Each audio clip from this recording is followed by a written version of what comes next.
जय हिंद साथियों, मैं प्रिंस स्वागत करता हूं आपका आपकी अपनी केमिस्ट्री की क्लास में। दोस्तों, केमिस्ट्री की क्लास में हम लोग बहुत ही महत्वपूर्ण टॉपिक पढ़ रहे हैं जिसका नाम है उर्वरक या फर्टिलाइजर। इसके साथ हम जो है खाद या मैन्योर को भी देख रहे हैं। तो दोस्तों, ये बहुत ही इम्पोर्टेंट टॉपिक है और इस टॉपिक से प्रश्न जो है बहुतायत पूछे जाते हैं। जैसे अगर हम इस टॉपिक से पूछे जाने वाले प्रश्नों की बात करें तो क्या पूछेगा, उर्वरक में कौन सा तत्व तो नहीं पाया जाता। ठीक है, गेहूं में यूरिया डालते हैं, उसमें सबसे प्रमुख पदार्थ क्या होता है। किस तरह के महत्वपूर्ण प्रश्न आते हैं दोस्तों, कृषि से संबंधित प्रश्न आएंगे। पूछा जाएगा गेहूं की खेती के लिए कौन सा उर्वरक प्रयोग करेंगे। उर्वरक प्रयोग करेंगे तो आपका जवाब क्या होगा दोस्तों, क्या हम तांबा प्रयोग करेंगे या पोटेशियम प्रयोग करेंगे या लोहा प्रयोग करेंगे। हम क्या प्रयोग करेंगे, ठीक है, हम गेहूं की खेती के लिए क्या तांबा प्रयोग करेंगे, क्या हम जो है लोहा प्रयोग करेंगे या पोटेशियम। हम प्रयोग करेंगे नाइट्रोजन। हम किस चीज का प्रयोग करेंगे गेहूं की खेती के लिए, नाइट्रोजन। हम देखते हैं कि नाइट्रोजन युक्त यूरिया जो है गेहूं में डाला जाता है। और सारे प्रश्न जैसे मान लीजिए ये पूछा जाए दोस्तों, ऑप्शन दे दिया जाए आपके सामने, ठीक है, कि कौन सा तत्व जो होता है उर्वरक में नहीं पाया जाता। ठीक है, उर्वरक में नहीं पाया जाता। नाइट्रोजन दे दिया, ठीक है, हाइड्रोजन दे दिया ऑप्शन में, ठीक है, क्लोरीन दे दिया, फास्फोरस दे दिया। ये चार ऑप्शन दे दिया, पूछ दिया कि उर्वरक में कौन सा तत्व नहीं पाया जाता, तो आप क्या बताएंगे। अभी आपने देखा नाइट्रोजन तो पाया जाता है, गेहूं की खेती के लिए प्रयोग होता है। क्लोरीन पाया जाता है, हाइड्रोजन नहीं पाया जाता, फास्फोरस भी पाया जाता है।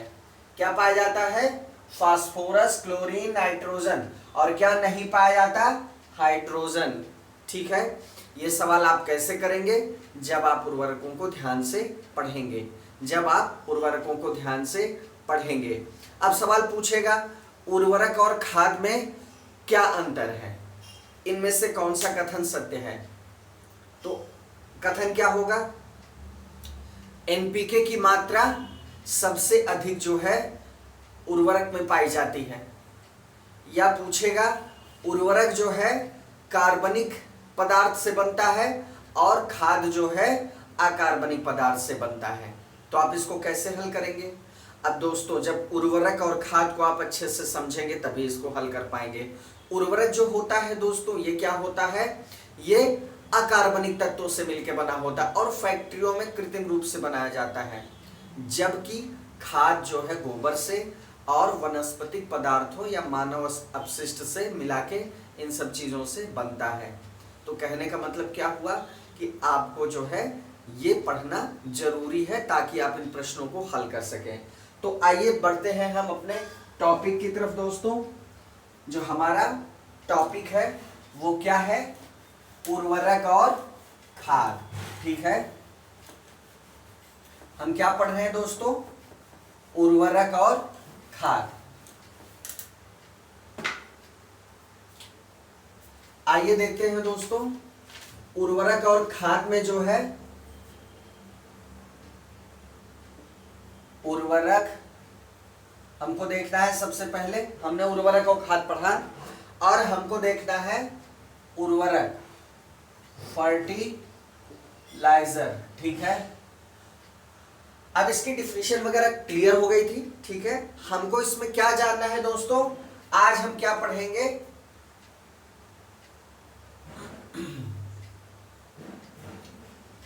आज हम दोस्तों क्या पढ़ने वाले हैं उर्वरक में, उर्वरक के प्रकार, उर्वरकों के प्रकार पढ़ेंगे कि कितने तरह के उर्वरक होते हैं। जब हम पढ़ेंगे इन चीजों को अच्छे से डिटेल में पढ़ेंगे तभी हम इनसे संबंधित सवाल को सॉल्व कर पाएंगे।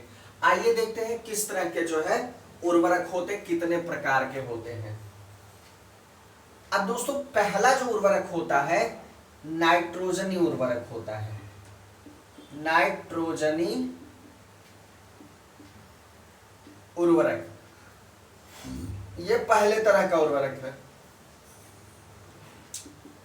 जो दूसरे तरह का उर्वरक है वो कैसा है? फास्फेटी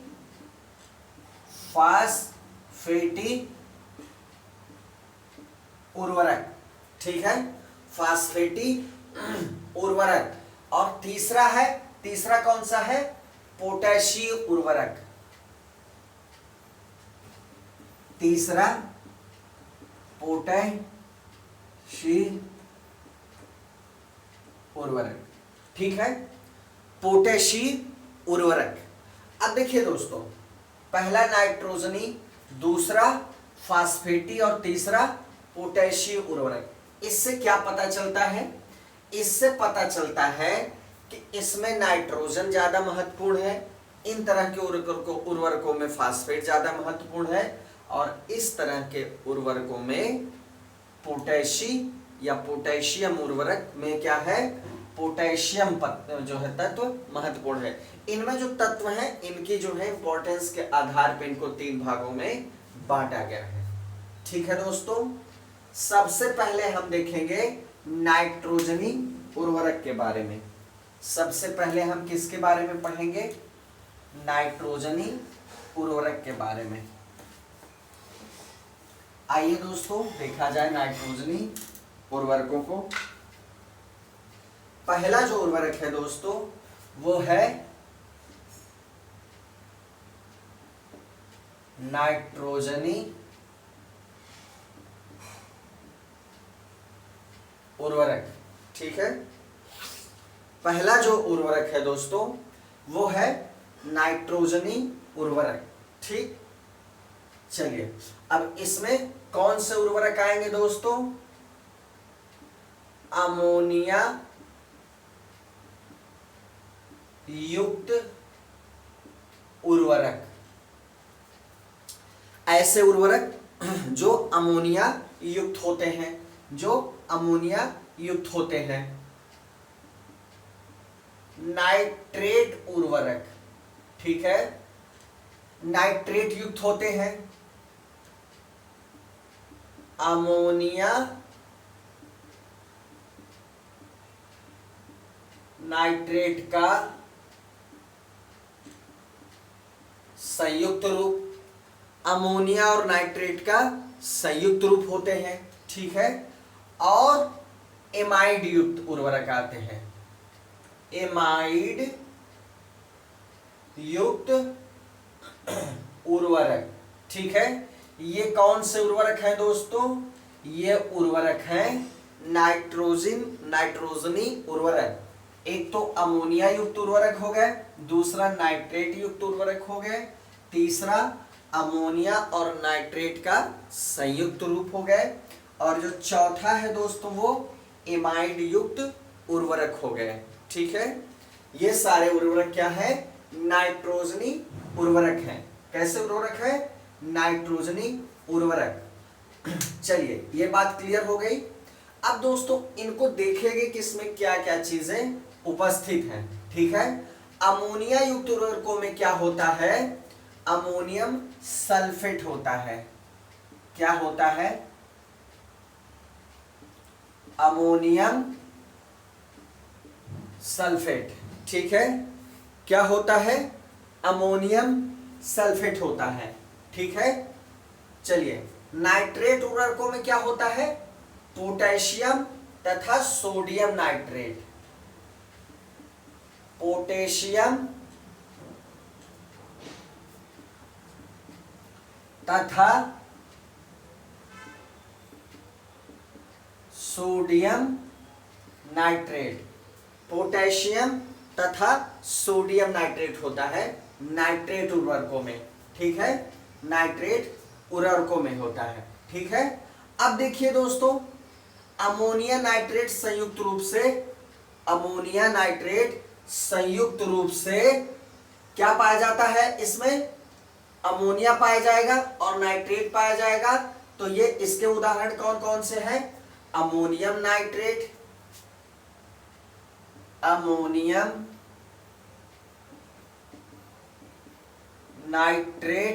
ठीक है।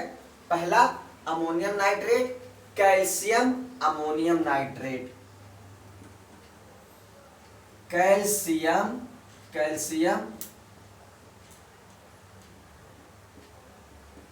Ammonium nitrate.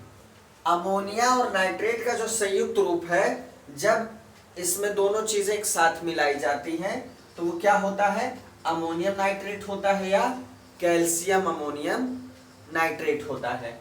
और एमाइड युक्त उर्वरकों में जो है सबसे प्रमुख उर्वरक क्या है दोस्तों?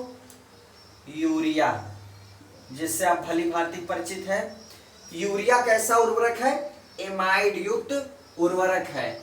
कैसा उर्वरक है? एमाइड युक्त, ठीक है। हमारे देश में दोस्तों समस्त नाइट्रोजनी उर्वरकों का उत्पादन होता है। जितने उर्वरक आप देख रहे हैं नाइट्रोजनी उर्वरक सबका उत्पादन पर्याप्त मात्रा में होता है, लेकिन यूरिया का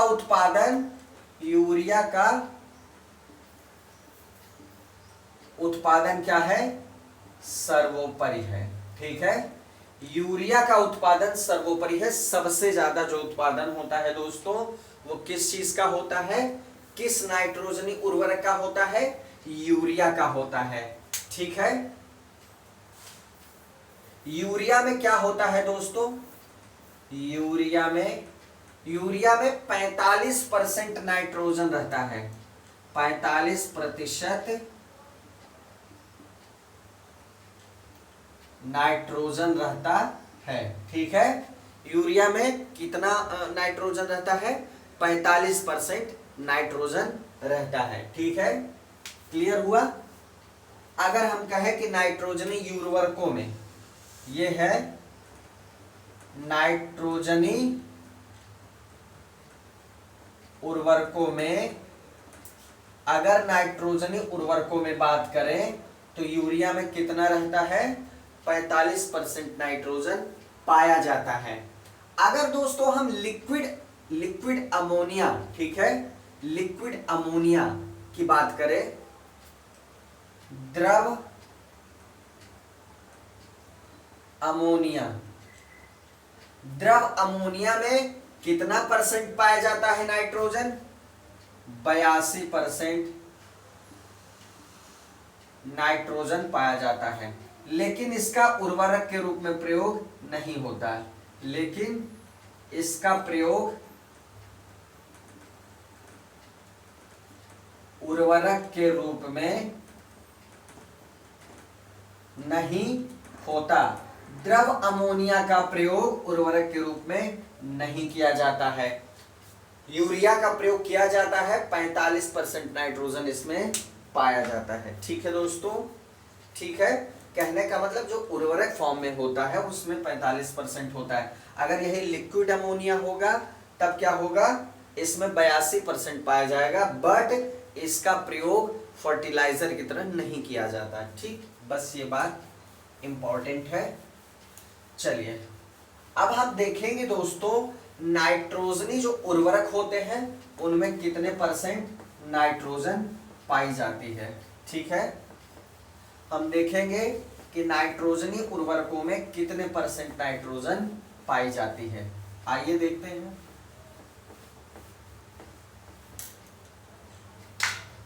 आइए देखते हैं दोस्तों नाइट्रोजनी उर्वरकों में नाइट्रोजन का परसेंटेज। नाइट्रोजनी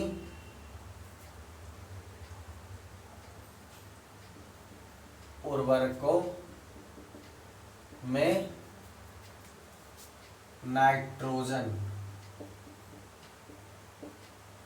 नाइट्रोजनी उर्वरकों में नाइट्रोजन, ठीक है।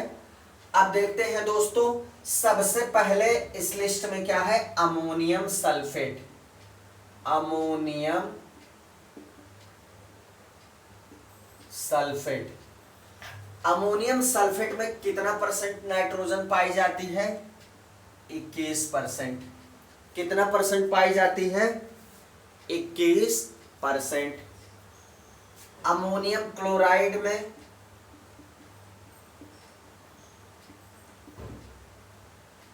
अमोनियम क्लोराइड में कितना परसेंट नाइट्रोजन पाई जाती है, 25%।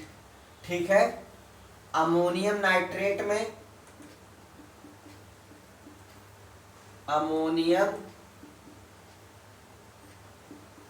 अमोनियम नाइट्रेट में कितने परसेंट पाई जाती है, 35%।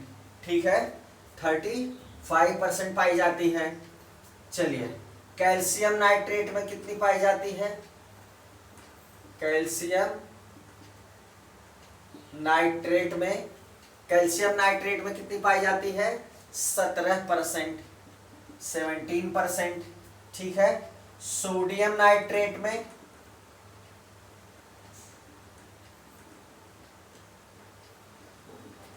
सोडियम नाइट्रेट में 16%। ठीक है। कैल्शियम साइनामाइड में कैल्शियम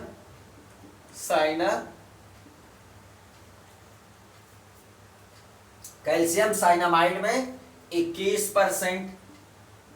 और दोस्तों यूरिया में हमने देखा सर्वाधिक पाई जाती है। यूरिया में नाइट्रोजन कितनी पाई जाती है, 45%, जिसका भारत में सर्वाधिक इस्तेमाल किया जाता है। ठीक है, भारत में इसका सर्वाधिक इस्तेमाल किया जाता है। ठीक है, तो ये हो गए दोस्तों नाइट्रोजनी उर्वरक। नाइट्रोजनी उर्वरक को हमने बहुत अच्छे से समझ लिया और पढ़ लिया। अब दूसरे नंबर पे आएंगे दोस्तों फास्फेटी उर्वरक। दूसरे नंबर पे कौन से उर्वरक पढ़ेंगे हम लोग, दूसरे नंबर पे जिन उर्वरकों को हमको पढ़ना है दोस्तों वो कौन से उर्वरक है, दूसरे नंबर पे फास्फेटी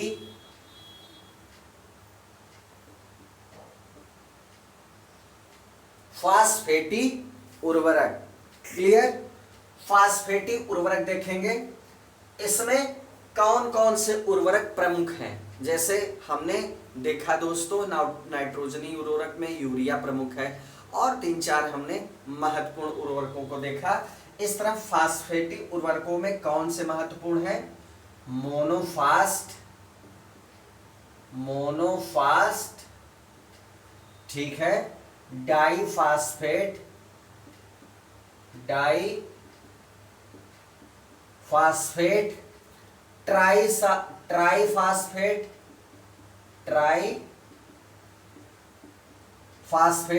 और पॉलीफॉस्फेट।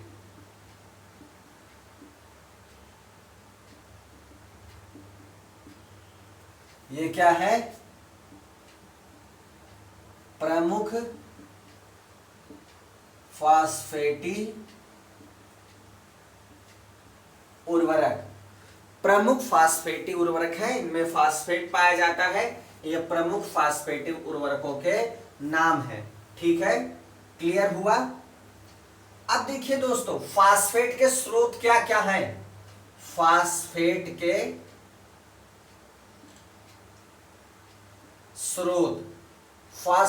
स्रोत क्या है, क्या क्या रिसोर्सेज हैं फास्फेट के, आइए देखते हैं। हड्डी का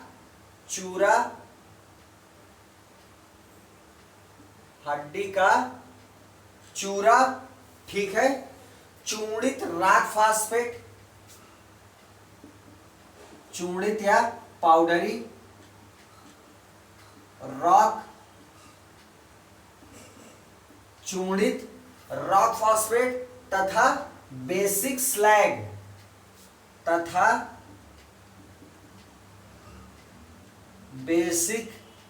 स्लैग। ये क्या है दोस्तों, ये क्या है, ये सब फॉस्फेट के स्रोत हैं। ये सब क्या है, ये सब फॉस्फेट के स्रोत हैं। ठीक है, चलिए अब इनके साथ क्या होता है दोस्तों, जब फास्फेटी उर्वरकों को मिट्टी में डाला जाता है तो उनका बहुत सारा अंश क्या होता है, अविलेय बन जाता है, मतलब घुलता नहीं है। बहुत सारा तत्व उनका अंश ऐसा होता है जो अविलेय हो जाता है, मतलब वो घुलता नहीं है। ठीक है, चलिए जब फास्फेटी उर्वरकों को मिट्टी में डाला जाता है, मिट्टी में डाला जाता है तो उनका बहुत सा अंश, उनका बहुत सा अंश अविलेय बन जाता है, अविलेय बन जाता है। ठीक है, अविलेय बन जाता है मतलब नॉन सॉल्युबल। ठीक है, क्लियर हुआ। अब यदि कार्बनिक पदार्थ के साथ मिलके ये जो है डाले जाएं, यदि फास्फेटी उर्वरक, फास्फेटी उर्वरक कार्बनिक पदार्थ के साथ, मतलब खाद के साथ, कार्बनिक पदार्थ या हम कहें खाद के साथ डाले जाएं तो क्या होगा दोस्तों, वे पौधों के लिए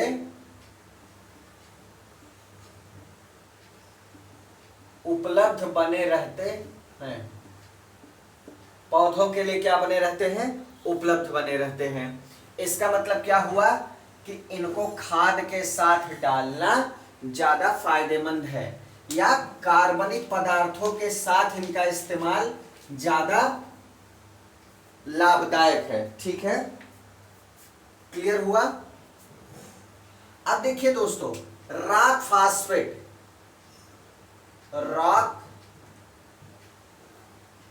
फास्फेट और बेसिक स्लैग, बेसिक स्लैग, ये सब क्या है, ये फास्फेटी उर्वरक है दोस्तों। क्या है, फास्फेटी उर्वरक है।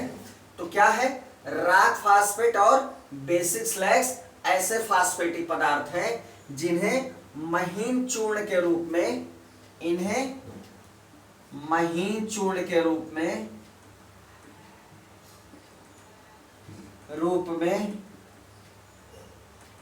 मिट्टी में डालने से, मिट्टी में डालने से धीरे धीरे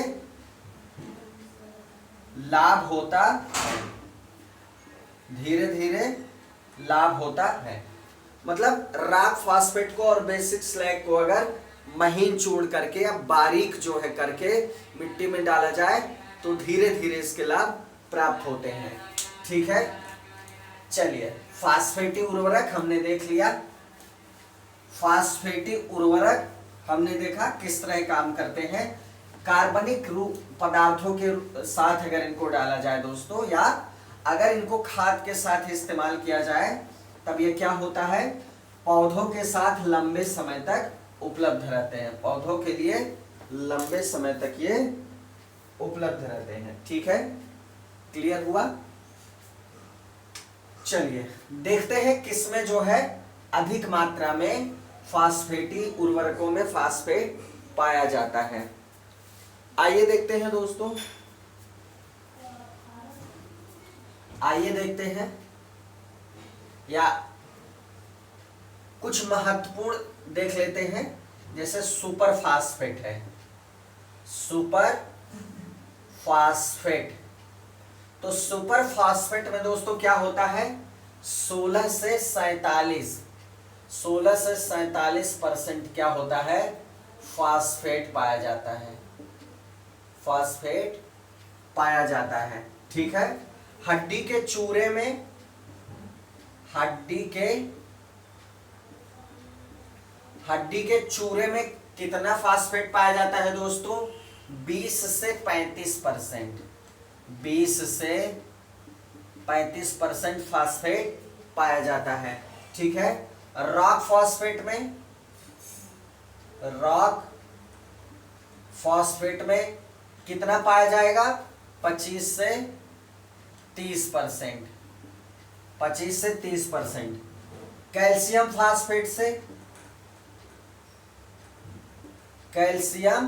फास्फेट में कितना फास्फेट पाया जाएगा, कैल्शियम फास्फेट में 50%, काफी ज्यादा पाया जाता है, 50% पाया जाता है। ठीक है। और मेटाफास्फेट में सबसे ज्यादा पाया जाता है, मेटाफास्फेट में सबसे अधिक फास्फेट पाया जाता है, 64%। ठीक है, 64%। तो ये हो गई विभिन्न फास्फेटी उर्वरकों में फास्फेट की मात्रा। ठीक। अब आइए पोटेशियम उर्वरक देखेंगे। अब हम देखेंगे दोस्तों पोटेशियम उर्वरक। जो तीसरा है वो कौन सा है, तीसरा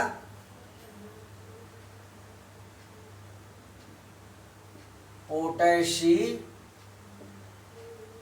उर्वरक। ठीक है।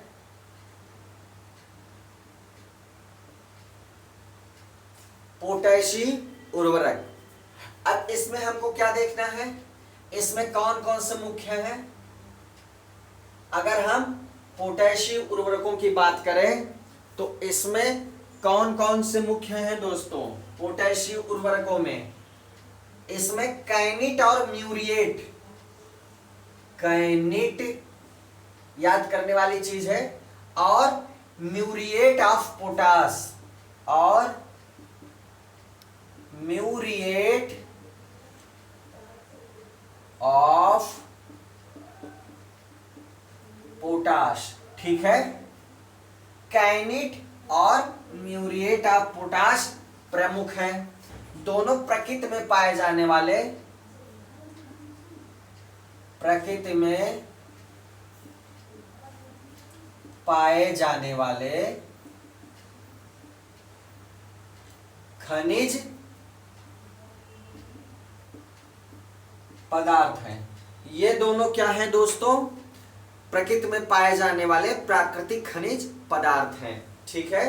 प्रकृति में पाए जाने वाले खनिज पदार्थ है, मिनरल है। ठीक है। क्लियर हुआ। कैनिट जो होता है दोस्तों, कैनिट में क्या होता है, पोटेशियम क्लोराइड के साथ मैग्नीशियम सल्फेट भी रहता है। पोटेशियम क्लोराइड के साथ क्या रहता है, मैग्नीशियम सल्फेट, मैग्नीशियम सल्फेट अशुद्ध के रूप में रहता है, अशुद्ध के रूप में रहता है। ठीक है। जो कैनिट होता है उसमें पोटेशियम क्लोराइड के साथ मैग्नीशियम सल्फेट अशुद्ध के रूप में पाया जाता है। ठीक है। क्लियर हुआ। अब देखिए दूसरा जो पोटाश है, दूसरा पोटेशियम उर्वरक है, ये क्या है दोस्तों, दरअसल ये क्या है, ये जो है पोटेशियम क्लोराइड का व्यापारिक नाम है। यही जो पोटेशियम क्लोराइड है, पोटेशियम क्लोराइड का व्यापारिक नाम है। ठीक है। पोटेशियम क्लोराइड का व्यापारिक नाम है muriate of potash, muriate of potash. ठीक है। अब म्यूरेट ऑफ पोटाश से क्या तैयार किया जाता है, इससे पोटेशियम सल्फेट तैयार किया जाता है। पोटेशियम सल्फेट तैयार किया जाता है। म्यूरिएट ऑफ पोटाश या पोटेशियम क्लोराइड से ही क्या तैयार किया जाता है दोस्तों? Potassium sulphate. ध्यान दीजिएगा, एक एक बातें बहुत महत्वपूर्ण हैं। ठीक है, क्लियर हुआ? चलिए आगे देखते हैं पोटेशियम उर्वरकों की कुछ खास बातें मिट्टी में डालने को लेकर। कौन सी बातें हैं जो इसके बारे में हमें जानना महत्वपूर्ण है? आइए देखते हैं।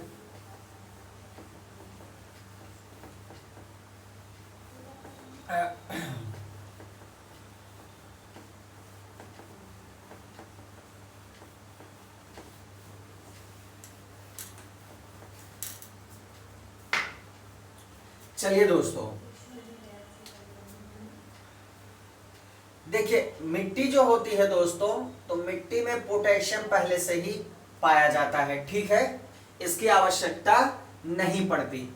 ठीक है, लेकिन अगर इस उर्वरकों को मिट्टी में पर्याप्त पोटेशियम पाया जाता है, ठीक है, पर्याप्त मात्रा में पोटेशियम पाया जाता है, ठीक है, पहले से ही पोटेशियम पर्याप्त मात्रा में पाया जाता है, ठीक है, तो इसमें जो है पोटेशियम उर्वरकों की बहुत आवश्यकता नहीं पड़ती। लेकिन अगर लगातार आप डाल रहे हैं, लगातार उर्वरक आप डाल रहे हैं, तो लगातार उर्वरक डालने से क्या होता है दोस्तों? पोटेशियम जो है स्थिरीकृत रूप में परिणत हो जाता है, मतलब स्टोर हो जाता है। जब आप इसको लगातार आप डालते रहेंगे तो पोटेशियम क्या होगा? स्टेबल हो जाएगा, मतलब क्या होगा? स्टोर हो जाएगा। डालने से क्या होता है? पोटेशियम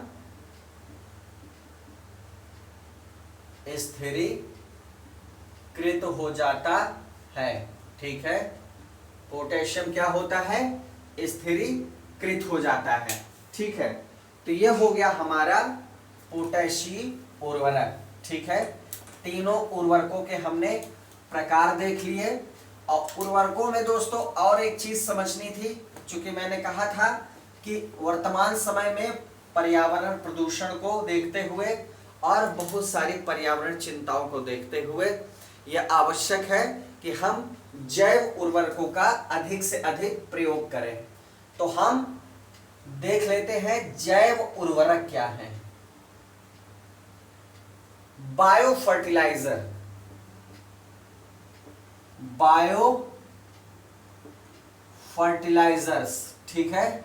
ये बायो फर्टिलाइजर्स क्या है दोस्तों? आइए देखा जाए। अब देखिए, कुछ सूक्ष्म जीवाणु दोस्तों मिट्टी में नाइट्रोजन का यौगीकरण करने की क्षमता रखते हैं। ये हमने बता दिया है पहले ही कि लेग्यूमिनेसी कुल के जो दलहनी फसलें होती हैं उसमें क्या होता है, उनकी जड़ों की गांठों में पाए जाते हैं ऐसे जीवाणु जो नाइट्रोजन के ऐसे यौगिकों को स्थिरीकृत करते हैं भूमि में जिनको पौधे ग्रहण कर सकते हैं। ये हमने देखा था। राइजोबियम उसी तरह का एक जीवाणु है। तो कहने का मतलब क्या है, कुछ जीवाणु ऐसे हैं, कुछ जीवाणु ऐसे हैं जो मिट्टी में नाइट्रोजनी यौगिकों के स्थिरीकरण की क्षमता रखते हैं, ठीक है। कुछ ऐसे जीवाणु हैं जो नाइट्रोजन के यौगिकों के मिट्टी में स्थिरीकरण की क्षमता रखते हैं। क्लियर है? ठीक है। जैसे एजेटोबैक्टर हो गया, क्लॉस्ट्रीडियम हो गया, ठीक है दोस्तों, और तथा राइजोबियम या rhizobia, Azotobacter, Clostridium, rhizobia. Rhizobia दोस्तों पौधों की जड़ों की गांठों में रहता है सहजीवी संबंध में, लेकिन एजेटोबैक्टर स्वतंत्र रूप से रहता है। ध्यान दीजिएगा दोनों में अंतर भी है। ये पौधे के साथ सहजीवी संबंध में रहता है, लेकिन एजेटोबैक्टर स्वतंत्र रूप से पाया जाता है, लेकिन काम वही करता है नाइट्रोजनी यौगिकों के स्थिरीकरण का। ठीक है, ये क्या करते हैं? नाइट्रोजन स्थिरीकरण करते हैं। कुछ एल्गी भी क्या करते हैं? कुछ शैवाल, इनको कहेंगे एल्गी, भी क्या करते हैं? भूमि उर्वरता को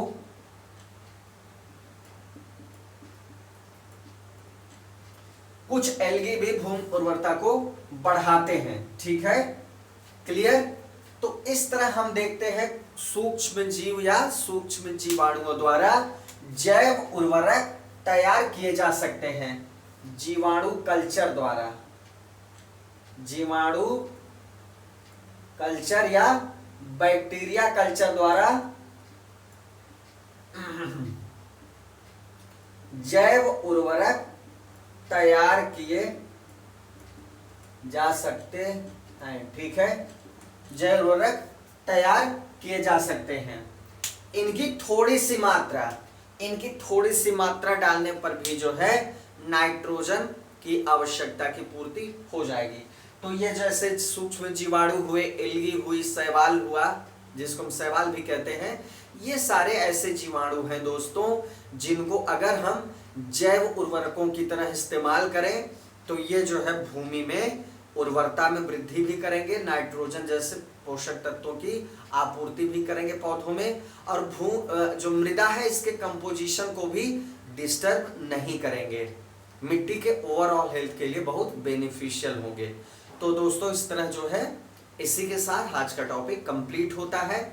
हमने उर्वरकों को देखा, उनके प्रकारों को देखा दोस्तों, और हमने खाद को भी देखा, समझा, कार्बनिक तत्वों से निर्मित खाद को भी देखा, उनका तुलनात्मक अध्ययन किया, और डिटेल में हमने इस टॉपिक को पढ़ा कि किस तरह मिट्टी में इनको डालने से किस किस तरह के परिवर्तन होते हैं, इन पौधों की आवश्यकताओं की आपूर्ति होती है। तो दोस्तों इसी के साथ जो है ये टॉपिक कंप्लीट होता है और हम विदा लेते हैं दोस्तों। अगले वीडियो में मिलेंगे नए टॉपिक के साथ। तब तक के लिए दोस्तों जय हिंद, जय भारत।